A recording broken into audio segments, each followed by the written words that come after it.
today I'll start with the other side of agility, essentially. So far we've been hearing about how agility is put in place, and for example, Elina just talked about the transformations, how the organizations should be set up for change, and today I'm looking at it from the exact other direction, the technical side. So I'm going way under the hood with all of the technicalities that you need to put in place in organizations in order to succeed. My name is Marko. I'm the CTO of Eticode. I've been working there for ages, and I still code essentially every day. And I'll combine my presentation with a few slides just to set the scene on what's in the future. And then after that, I will show you some of the real-life examples, or a real-life example on how coding is done today and how it's binding to the agile processes in organizations. As part of what we do, we've identified 5 things organizations have to put in place. And we just saw, Elina talked about the transformations, and she mentioned that how do you measure success in an organization? We see that one of the things organizations have to put in place is the real-time insights. So making sure the strategic decisions and the daily operations happening in the organization have some sort of a connection. One of the best examples has been Unity. I worked with a few years ago, and they have, because they're doing the ads engine and the gaming engine, they have connected all of their changes into their revenue streams. So every time they make a commit and they release it, it will see on the metrics that show their performance as an organization. That's an ultimate example, but it's something that you should be striving for. Like already having your OKRs in Power BI is something that you can start with. It changes the way that you perceive the organization. The second one is toolchain consolidation. This is also part of my demo today.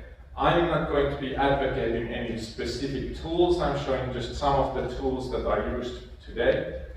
But the key is, with everything that has happened with Agile now almost 25 years, and with DevOps the last 15, we have been accumulating lots and lots of different tools in organizations. And the bigger the organization, the more probable it is that you have lots of tools that actually scattered around in the organization, and now it's time to make the consolidation, to bring people together, also under the hood, with the tooling. Third one, also a super interesting part of my profession, of course, is how do you make sure that when you hire new people, you implement AI-driven development, you speed up your development. How can you be sure that what you created still works as expected? We call it DevOps safety net. It can be called quality assurance, it can be called security and compliance, whatever. Anything that encompasses, anything that harnesses the organization's products in such a way that you know if you changed something, everything you had still works as expected, is secure, compliant, traceable. And then my favorite part, of course, is the AI-driven development, and it's not only the development processes, it's not only the developers that are concerned with AI. Before going to my demo, I'll show you 4 examples where we see are the biggest impact of AI. But before that, the last part of the future of development circle, ITSM. How do we make sure service management is bound into the process in such a way that when organizations make changes, their customers or users use these products, they get the feedback directly. It's connected into the real-time metrics. You collect the information, you seed it into the organization to development, and you release the changes, and you see the effects in the organization. So these 5 trends are something that moves the future organizations forward. Okay, I promised 4 examples of the AI-driven future, and of course the first one obviously is the development assistance. And what this essentially means is I have a very simple application. You can find it on GitHub. I'll show you it soon. And the only purpose it has, it's one web page showing the week number. There's a service called vecka.nu, or vecka.nu, where you can see the week number, and that's the origin of this idea. If I start the application locally, I have AI given me a template for this product, and I reload my local environment. So it's just running localhost to those who cannot see in the back, and you'll see a line, no week number. And this is one of the big challenges of developers every day.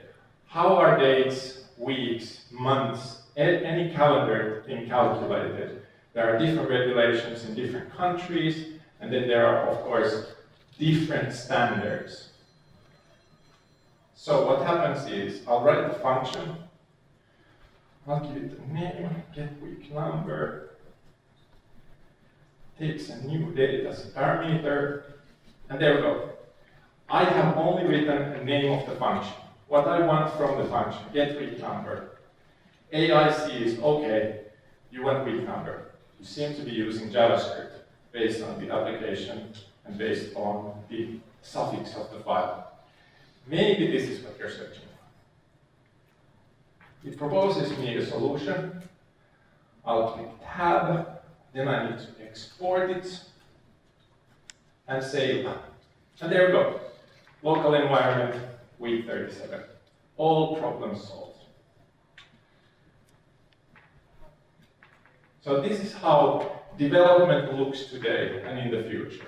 Some of the very hairy algorithms, some of the things that we use lots of time developing are just automatic because of AI.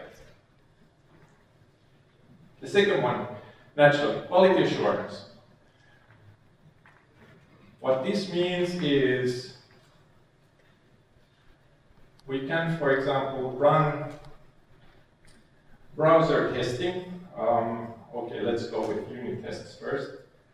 So what we can do is we have tests that define how the week number is calculated.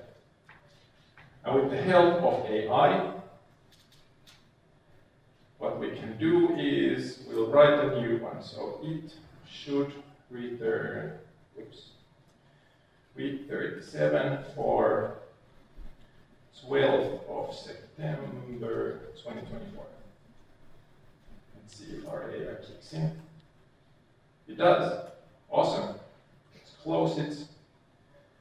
Run the test case and fingers crossed. It's quite light there, but what it says is should return week 37 for 12 September 2024, and you can see there 5 passed, which means that for developers, for the organization, you suddenly not only created the code, but you also developed a way of connecting your code to testing over to requirements. Third one, understanding and refactoring legacy code. You go to an organization where there's still some COBOL code lying around somewhere with the business logics, and the people who have developed it have literally deceased. How do you understand what is happening there? How could you ever change it to a modern programming language? By the means of AI. And it doesn't necessarily even have to be just doing all of the work for you. What it could do is in the editor, let me see, open chat. On the side panel, I'll take workspace. What is this project doing? Question mark. And I have the AI crunching all of the files I have in the project, and then giving an answer listed here. So what it does, it seems to have a CLI tool, command line tool, providing the week number. It has a web interface, well, we saw that already. It has testing, it has continuous integration deployment, it has a bunch of dependencies, and so the number 2 is probably the most interesting, displays the current week number in a styled HTML format. So it gives an answer on what am I currently developing, what am I doing. So, of course, this is a simple example, but if it was more complex, AI would be also able to help you understand what is happening there. And then the last but not least, of course, portfolio management, requirements management. When you're designing new applications and you're trying to scope the requirements, map the requirements, what is needed, what is not needed, you don't want to drive without lights. And AI gives you a super good view from all of the information that exists, what you haven't considered. And it's super good at giving summaries. And well, I'm using GitHub Copilot here to demonstrate. Some of you probably noticed that already. And then I'm using Atlassian for the requirements for the sake of simplicity. But for example, Atlassian has now lots of AI-driven tools that will help you define the requirements. And when you do the testing with AI and the code with AI, you'll get the help of connecting all of those together. And suddenly you have not just the development, but the whole organization somehow augmented and helped with AI. And no, it doesn't take anyone's jobs. It's something that simply happens in the background. So, let's look at some of the development flow. We've now developed a new feature, which you've seen, the week 37. Should be great. Yes, it's great. So how development is happening in the organization today? There is a requirement, change the application colors to blue. The ticket number is 32, and it's running in my project, hopefully works. And if I go to week.hopefully.works, I can see the gray 37 week here. Now, let me work on it. HW32 blue color. I've started a new branch. So what I've literally done is I've taken the current application, how it runs, and I've made a branch out of it. No changes yet. I'll push the changes. This goes to GitHub, but it could be anything. And only by pushing these changes, what happens in tool like Jira, you could use Azure DevOps, whichever line here, it changes to in progress. So the developer doesn't go to these requirements management tools anymore. They don't need to. They pick the task, they start working on it, and the information changes in the background. Okay, let's change it to blue actually. So I'll try to remember the colors. We have style CSS. This could be steel blue. Sounds good. Yep. Let's make this Azure because it's a good one. Now we have the blue and white. Add this change. No other changes as of yet. Feed change. Color to blue. Push the change. And now if we go to week, that hopefully that works, it's great. No changes, as there shouldn't be. But when I go to my repository, GitHub Marko/week number, I can see that there is blue color has recent pushes. I'm happy with the changes, so I'm opening a pull request. And this is for my team or whoever concerned, a notification that I've made a change which I'm happy with, please review it. And in the Agile flow, once again, I haven't done actually anything in the requirements management tool, but the ticket moves to in review. We built the way to have the real-time metrics in the background. We please all of the project managers, and we do it with automation. Good. Now for the one who's doing the review, they can visit a preview. And this is also something which still amazes me. Everybody, the bigger the organization, the more certain it is that they will say that we have this staging environment and we have this production environment, and they are kind of like the same, but the stages has old data. But today isn't like that. Today works so that all of the branches, all of the changes deployed all the time. So that I can now go to here, URL with whoever in my team, and they can see that, okay, it seems like the blue week 37. Amazing. They check the code, they check the code, they're happy, they merge the pull request, which is me developing by myself, like so. And what happens in the background, unsurprisingly, I've made the change, the ticket jumps into released, and hopefully, as said, hopefully that works, hopefully we'll see a change here. Amazing. Usually I ask for a short applause at this point. Good, thank you. Okay, so what we've done now is we have created an application with the means of AI, we've asked some help, and it works exactly as expected. However, now if we are an organization working with traditional scrutiny, and we realize that in this code, we have actually used the first day of the year calculation of the week number. And of course, an ISO standard, which is Europe. We don't do that. We only do it if first day is before Thursday. And if it's after Thursday, then the week number one is actually the one that starts from Monday. And so AI has been able to please us in the year 2024, but come 25 and it doesn't necessarily work. So let's see. Let's make a test. It should return week. It's anxious to help me, so it should return week for 15th of September. Oh, amazing. So 15th of September is Sunday. So actually Sunday should still be week 37 and not 38. And let's now run the tests. Let's see what happens. Oh no! It fails.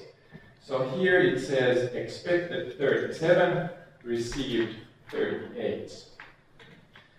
And this is what's going to happen in the future as well. You have the AI, you have the AI-generated tests, you have the full automated flow, yet you failed. And you will not even know it. You will only know it next year because everybody is using this only on the weekdays when you have business, and it fails only on Sundays. And it's your responsibility to find the balance between the AI-driven tooling and how you put the safety net in place in such a way that you understand what actually should be done in the organization and what's aided by AI.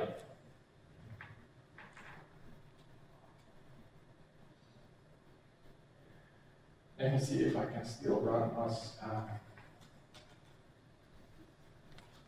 acceptance test running on a browser just for the show. Yes. So the tools are there, the automation is there, but unless the organization is built in such a way that it can capture these kind of errors, that it has the seniority, the understanding, and the agile processes, you will run into trouble with AI. Thank you.